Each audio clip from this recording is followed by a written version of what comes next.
Halo, jumpa lagi di channel Five and Chemistry. Video kali ini mau bahas soal-soal uji capaian pembelajaran materi kimia kelas 10 semester 2. Ada 30 soal pilihan berganda, saya bagi dua ya. Jadi ini untuk soal nomor 1 sampai 14 dulu. Video selanjutnya untuk yang 15 sampai 30. Gimana soal-soal, gimana penyelesaian pembahasan tiap soalnya? Yuk langsung aja saya mulai. Nomor 1, contoh peranan ilmu kimia dalam bidang kesehatan adalah, kalau penemuan plastik mungkin kurang tepat ya. Jenis tanaman bisa aja untuk biologi ya. Alat elektronik jelas tidak ya. Nah ini yang lebih tepat ya. Dia bahas struktur kimia dari virus ya. Virus corona berarti kan dia mau cari tahu, mau menganalisis nanti seperti apa perkembangannya gitu, atau supaya bisa diantisipasi seperti apa gitu ya. Jadi dia lakukan penelitian tentang struktur kimia dari DNA dari virus corona. Kalau jamur mungkin ke biologi juga bisa ya, tentang tanaman ya. Saya lebih prefer ke D ya. Nomor 2, berikut yang merupakan contoh sikap terhadap bahan kimia yang bijaksana adalah yang A, menghindari penggunaan bahan penyedap makanan yang berlebihan. Ya, kalau berlebihan nggak bijaksana berarti kan. Yang B, penggunaan formalin untuk pengawet ikan asin. Kalau formalin tuh pengawet mayat ya, jadi nggak cocok lah. Tabir surya yang menggunakan merkuri raksa, ya udah jelas bahaya. Menggunakan freon untuk mesin pendingin ruangan atau AC, udah dikurangin sekarang ya, jangan pakai freon lagi karena freon itu nggak baik ya. Global warming dia berperan sekali terhadap global warming ya. Mengganti daun dengan plastik, wah lebih parah lagi.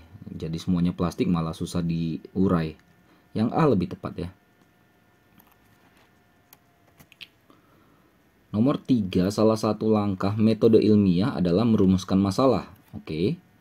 Untuk dapat merumuskan masalah, peneliti dapat melakukan hal-hal berikut kecuali. Kalau kita merumuskan masalah, kita bisa melakukan observasi, bisa melakukan wawancara, bisa literasi ya, mengecek dari penelitian-penelitian sejenis sebelumnya. Ya, ini.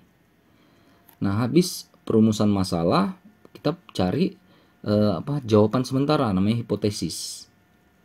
Ya, baru lakukan percobaan, analisis data bla bla bla sampai nanti kesimpulan. Nah, jadi kalau menyimpulkan ini belum ya, belum di rumusan masalah. Karena hipotesis saja belum ya. Jadi yang D salah. Melakukan percobaan juga belum ya. Kalau merumuskan masalah belum melakukan percobaan gitu. Justru habis perumusan baru lanjut dengan ini menentukan variabel-variabel untuk percobaan.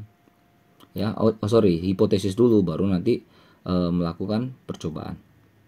Kayaknya yang antara D dan E ini masih belum tepat untuk perumusan masalah ya.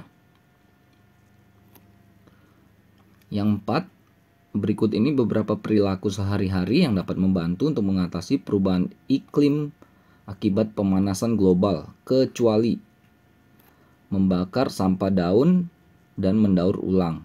Membakar-bakar gini juga nggak disarankan ya sebenarnya ya, karena ya panas gitu ya, atau juga akan menghasilkan partikulat-partikulat yang nggak ramah lingkungan lah gitu ya. Kita cek yang lain lah. Bepergian dengan naik kendaraan umum daripada bawa mobil pribadi. Ya, untuk mengurangi jumlah kendaraan berarti kan mengurangi jumlah emisi ya, gas buang. Ini masih masuk akal. Tidak menggunakan pendingin ruangan AC jika tidak sangat, kalau nggak perlu amat ya jangan dipakai. Matikan lampu pada saat kamar tidak digunakan ya. Ini juga alat elektronik tuh kalau nggak diperlukan ya dimatikan aja. Mengikuti gerakan menanam pohon, bagus ya, reboisasi ya. Berarti yang A yang kecuali ya.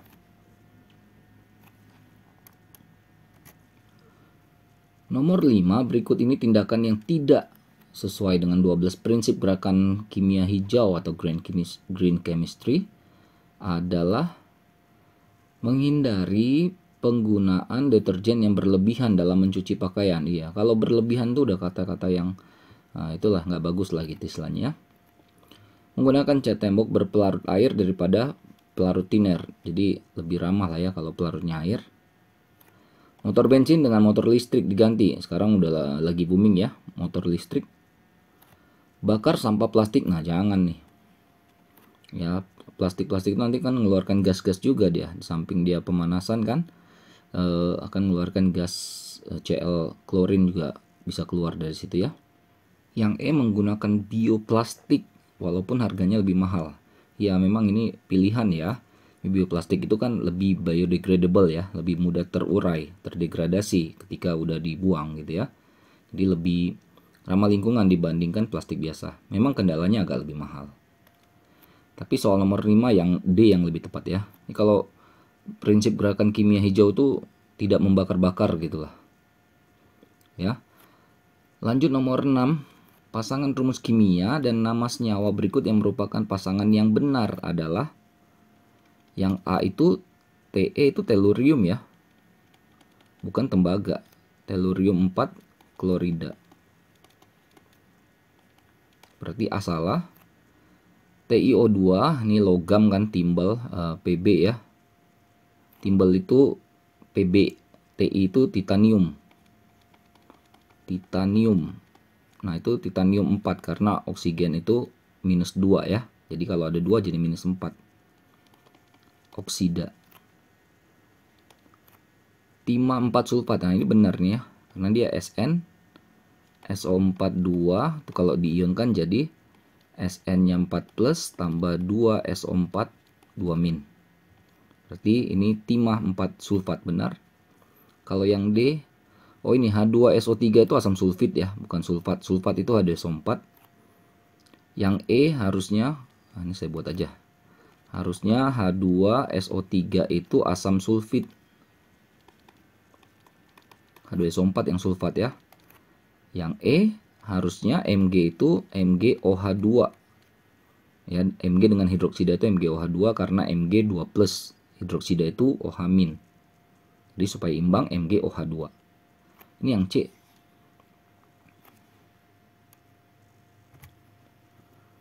7. Perhatikan persamaan reaksi berikut. Ada XNH3 tambah YO2 menghasilkan NO tambah ZH2O. Apabila telah disetarakan, nilai X, Y, Z-nya berapa koefisiennya? Oke, NH3 tambah O2 menghasilkan NO tambah H2O. Saya nggak pakai ABC lagi ya, koefisien-koefisien itu ya. Jadi kalau soalnya PG lebih tepat, lebih baik lah ya cara langsung ya. Misalnya kita lihat aja yang langsung kelihatan nyata berbeda itu adalah hidrogen di kiri 3, kanan 2 kan?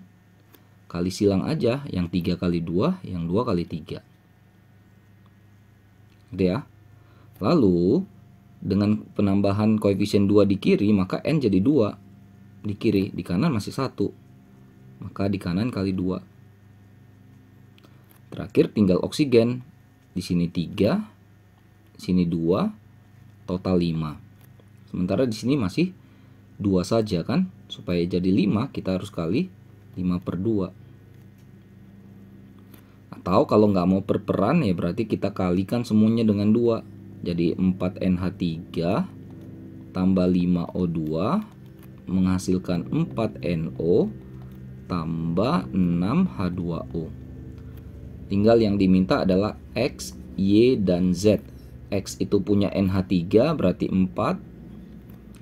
Y punya O2 berarti 5. Z punya H2O berarti 6. 4, 5, 6. Oh, ada nih yang C. Nomor 8, atom-atom berikut yang merupakan isotop dari atom X1124. Isotop, proton sama. Proton sama. Proton itu yang bawah ya, angka di bawah. Yang lebih kecil tuh angkanya, yang di bawah itu biasa lebih kecil ya. Neutronnya beda. Karena masanya yang di atas beda. Jadi tinggal cari aja sebenarnya yang sama angka bawahnya. Ya ini yang B. Itu ya, isotop protonnya sama. Jadi angka bawahnya sama. 9. Elektron valensi yang terdapat pada atom P1531 adalah Elektron valensi, elektron pada kulit paling luar. Kulit itu kan ada K, L, M, N, dan seterusnya ya. Ada P dengan nomor atom 15. K itu kan maksimal 2 elektron. L maksimal 8 elektron. Ini udah 2 dengan 8 udah 10. 15 berarti sisa 5 lagi kan. Maka 5-nya di M. Artinya ada kulit K 2 elektron isinya, kulit L 8 elektron isinya, kulit M 5 elektron isinya. Elektron valensi, elektron pada kulit terluar, yaitu kulit M, isinya 5. Yang dadu. 10. Pernyataan yang tidak benar tentang unsur-unsur yang terletak pada atau dalam satu golongan pada sistem periodik unsur. Satu golongan punya sifat kimia yang mirip, benar. Dari atas ke bawah, jari-jarinya semakin panjang, benar. Jari-jari itu atas ke bawah makin besar ya, karena penambahan kulit. Yang C, semakin ke bawah semakin kuat sifat logamnya, benar. Karena semakin ke bawah makin besar kulit, makin banyak kulit, berarti jari-jari makin besar, energi ionisasinya makin kecil sehingga makin reaktif. Ya, makin kuat sifat logamnya. Yang D, semakin ke bawah semakin mudah melepas elektron valensinya, benar. Maka tadi ya, kulit makin banyak berarti jarak inti ke kulit terluar makin panjang, berarti energi ionisasinya kecil, artinya melepaskan elektron paling luarnya lebih mudah. Yang E, dari atas ke bawah elektron valensinya semakin banyak. Oh, udah jelas salah. Elektron valensi satu golongan sama ya, satu golongan. Jadi yang tidak benar yang E. 11. Atom suatu unsur punya konfigurasi 2, 8, 18, 5. Dalam sistem periodik unsur terletak pada, anggap aja X ya. Ada K, L, M, N. K isi 2, L8, M18, N5. Nah ini kulit K, L, M, N itu kan terisi 4 kulit ya. Itu menandakan periodenya dia. Baris keberapa gitu. Karena 4 kulit jadi periode 4. Lalu golongannya lihat dari paling belakang itu angka berapa. Nih.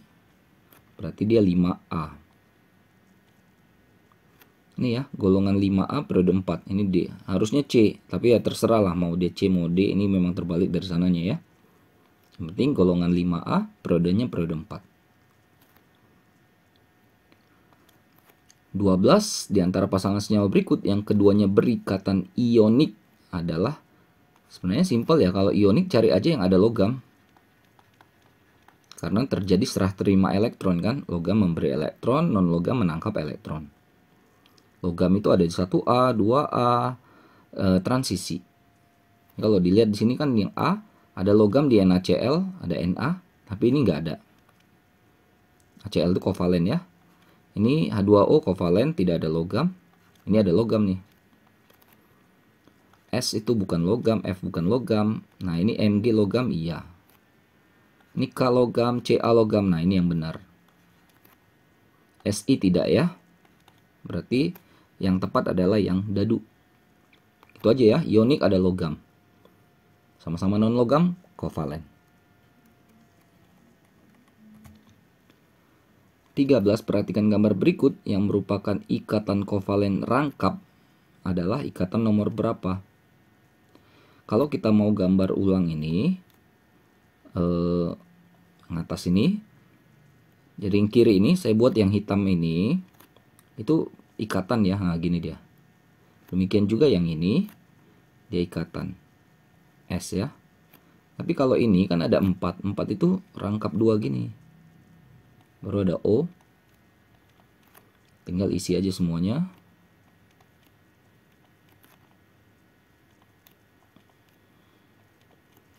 Oke, udah kelihatan ini mana yang rangkap ini. Nomor 2 ini. Itulah merupakan ikatan kovalen rangkap. Terakhir untuk part ini nomor 14, senyawa yang terbentuk apabila 15A, nomor atom 15 unsur A, berikatan dengan nomor atom 20 unsur B, rumus kimianya apa? Oke, jadi kalau kita lihat A15 itu kan, kalau kita pakai KLMN dan seterusnya, 285 ya. Artinya 5 ini akan cenderung menarik 3. Ya, kalau menarik berarti menjadi negatif. Jadi A3 min. Kenapa nggak buang 5? Lebih gampang menarik 3 daripada buang 5 kan? Supaya stabil 8. Sedangkan yang B 20 ya. 28, 8, 2. Nah 2 ini dibuang atau 2 ini menarik 6 supaya jadi 8. Lebih gampang buang 2, lepas 2 daripada tarik 6. Maka yang B menjadi, kalau melepas itu menjadi plus. Tinggal gabungkan A3 min, B2 plus. Harusnya biasanya plus dulu baru min ya, tapi nggak apa-apa lah, ikuti soal aja. Karena plus minusnya belum setara, kita harus setarakan dengan memberi koefisien 3 dan 2, jadi kali silang aja. Ini kali 2, ini kali 3. Ya, untuk menyamakan muatan plus dan minusnya. Sama-sama minus, ini sekarang udah minus 6 dengan plus 6, balance kan? Tinggal jadi satukan, A-nya ada 2, B-nya ada 3, A2B3 yang dadu. Oke, selesai dulu part 1 ya, karena part 2 nya nanti soal nomor 15 sampai 30 itu semuanya hitungan. Jadi fokus nanti kita ke konsep mol, perhitungan kimia ya, stoikiometri. Oke, sampai sini dulu. Mudah-mudahan bisa dimengerti, bisa dipahami, membantu buat terutama yang sedang belajar materi ini ya. Kalau ada kesalahan kekurangan, jangan segan-segan komentar, kita sama-sama belajar ya. Oke, jangan lupa cek terus, update terus video-video terbaru lainnya di channel Five and Chemistry nih. Sampai jumpa dan bye-bye.